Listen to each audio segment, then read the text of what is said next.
Yeah, this is a time to, get to a cool spot, especially people out there that would struggle with the heat. So that's kind of like my public service announcement. Make sure you're hydrated and in a comfortable spot. So I'd like to start off by announcing that at my request, the Division of Taxation will be extending the June 30th deadline for nonprofits to renew their certificate of exemption by 60 days. And thanks to the reporting on that, that makes the new deadline of August 30th. And we'll be contacting everybody. The background, 2017 on this issue, the General Assembly passed a law requiring nonprofits to apply for renewal every 4 years. The renewal deadline for any nonprofit form before July 1, 2017 was originally slated to be tomorrow at June 30th. The new extension applies to organizations whose certificates will expire prior to the extended filing deadline of August 30th. And right now, government, we need to make sure we're working not only with our small businesses, but also we need to respond to our nonprofits, providing them flexibility that they need to be successful. And every day we are working on issues, including a recent one down in Galilee, where a state parking lot was closed around 8:30 in the evening, and businesses down there were going to be impacted. So we've stepped in, and now it's back to 11:30 or so, 11 o'clock. So any small area out there, if you're watching, if you have a business, you have these issues that you're facing, that it makes sense to be addressing, we're more than happy to address that, and that's why I asked the division this morning to change when this was brought to my attention. So I'd also like to share a little good news about our economy. Rhode Island is showing signs of strong economic momentum as we restart the state's economy. Two issues: between April and May of this year, our unemployment rate fell from 6.3 to 5.8. That's a half a point percentage reduction, and we had the largest unemployment rate decline of all 50 states during that period of time. So we're moving in the right direction. Another factor that I think is important, as we know over the years, we've always been that reporting that we're at the bottom of the heap. We're first in and last out. We're going to try to hold on to these positions. That's why I'm encouraging the General Assembly to work with me to release some of the federal dollars as soon as possible, and hopefully we'll work over the summer on that with them to make sure we keep the momentum going. But Rhode Island real GDP grew at a seasonally adjusted annual rate of 7.2%. This is very good news and beat the projections that RIPEC predicted a few months ago, which they predicted of 3.5 and reported out at 3.5 as if it was a reality when it was just early figures. 7.2 first quarter GDP growth. It's higher than the New England growth rate of 6.7, and it's higher than our neighboring states of Connecticut, Massachusetts, Maine, Vermont, New York, and New Jersey. So I think that's good news. How do we hold on to it? That's the $64,000 question, but we have the ability to actually make that happen through a combination of things, including working on that 2030 plan that we're working on right now, the Rhode Island 2030 plan.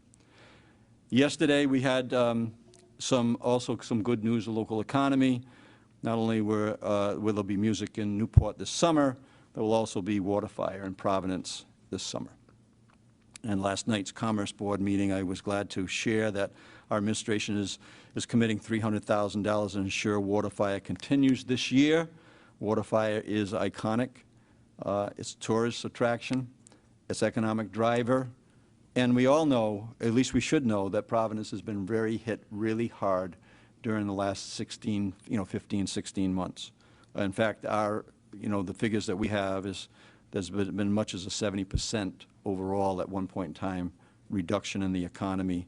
That's why we're happy to hear some of the businesses are going to be back fully in September, and we're going to continue to contribute into ways that we can bring people into the city, so our local small businesses can benefit by that, and also the fact that the tourism is really important to us, and we're signaling out now not only there's music in Newport this summer, but there'll be water fire in Providence this summer. Before I, talk a schedule this week, so it was reported yesterday that a two-month-old child died under temporary custody of the DCYF, and I just want to pass along our condolences and our sense of sadness that we feel to the families and the people who have been impacted by that. DCYF and Westerly Police Department are both conducting investigations into this matter. Additional information will be provided as we learn more.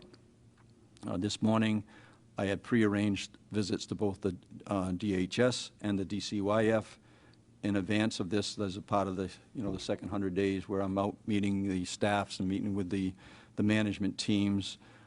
So it's important that I get my feet on the ground and that we're doing that.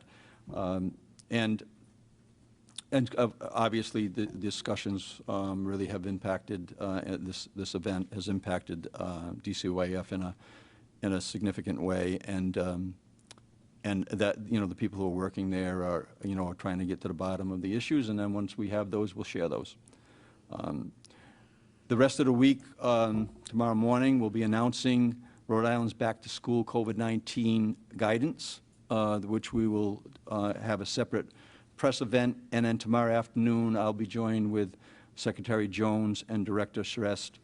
They'll join me for media availability to discuss Secretary's review of department policy, operations, staffing, and quality standards of care at Elena Slater Hospital, and we'll also be sharing our vision of what Elena Slater looks like going forward.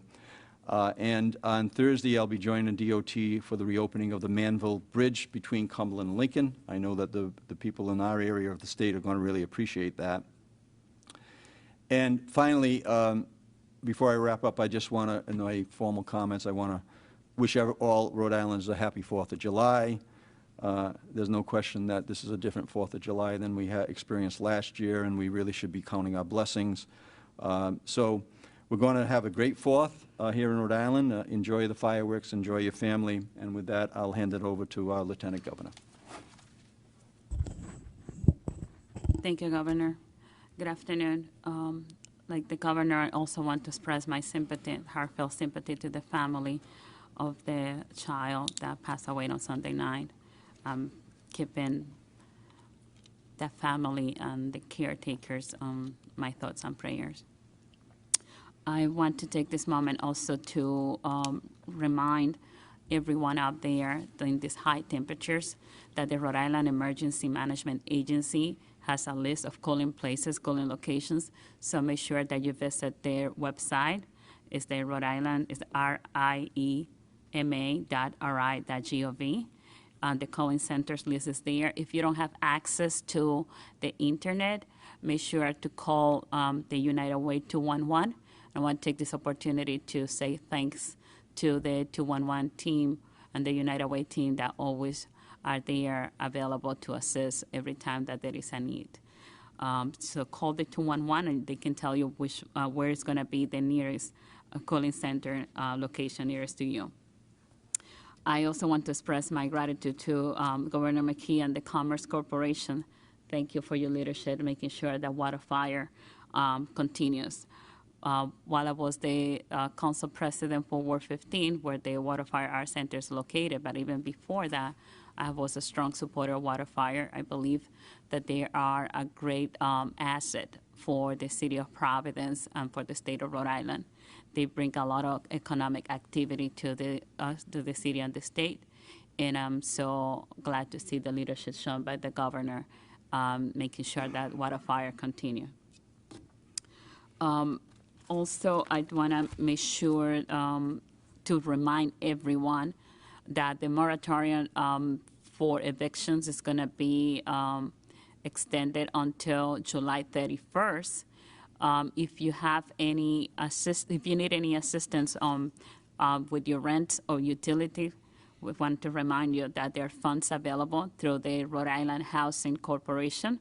If you go to the RhodeIslandHousing.com, rent relief RI, you're going to be able to apply, and if you qualify, you're going to have get assistance for your rent.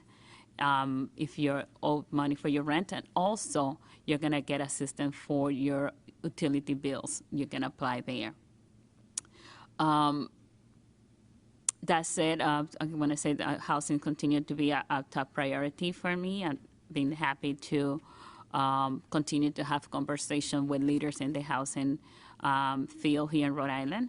And I was fortunate to have the opportunity to join the governor in Smithfield yesterday for a ribbon cutting of affordable housing, 42 units of housing in Smithfield. And this is just another example of how some beautiful affordable housing can be built in any community in the state of Rhode Island. And every community needs affordable housing. That was a great day yesterday for a great event. Looking ahead, I can tell you I'm going to be joining the Rhode Island Hispanic Chamber of Commerce. They're going to have an event, Latina Women's in Business, that's going to be in in Pawtucket on Wednesday. And also, I'm going to be visiting my old place at the Providence City Council for the first meeting coming back this week. And finally, I'm looking forward to joining the governor and all of the Rhode Islanders that are going to be coming over to Bristol for the 4th of July parade on Monday the 5th. And so looking forward to that, and happy 4th of July for all of you.